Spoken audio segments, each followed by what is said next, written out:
رسول اللہ صلی اللہ علیہ وسلم نے فرمایا، ایک شخص نبی کی خدمت میں حاضر ہوا اور عرض کیا، اللہ کے رسول صلی اللہ علیہ وسلم، آپ تو مجھے میری جان سے بھی زیادہ عزیز ہیں، اپنے اہل سے بھی اور اپنے اولاد سے بھی زیادہ عزیز ہیں۔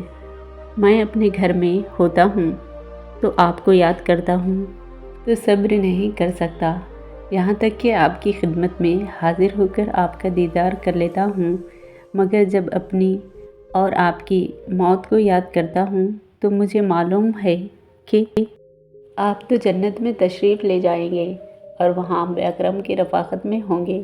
میں جنت میں داخل بھی ہو جاؤں تو مجھے اندیشہ ہے آپ کا دیدار میسر نہ ہو سکے۔ آپ نے کوئی جواب نہ دیا، یہاں تک کہ جبرائیل آپ پر یہ آیات لے کر نازل ہوئے، اور جو کوئی اللہ اور اس کے رسول کی اطاعت کرے تو ایسے لوگوں کے ساتھ ہوں گے جن پر اللہ نے انعام کیا ہے، یعنی انبیاء، شہیدوں اور نیک لوگوں کے ساتھ، اور یہ لوگ اچھے رفیق ہوں گے۔ رسول اللہ صلی اللہ علیہ وسلم نے فرمایا، میں قیامت کے دن جنت کے دروازے پر آؤں گا اور دروازہ کھلواؤں گا۔ جنت کا دروبار پوچھے گا، آپ کون ہیں؟ میں جواب دوں گا، محمد۔ وہ کہے گا، مجھے آپ ہی کے بارے میں حکم ملا تھا، آپ سے پہلے کسی کے لیے دروازہ نہ کھولوں۔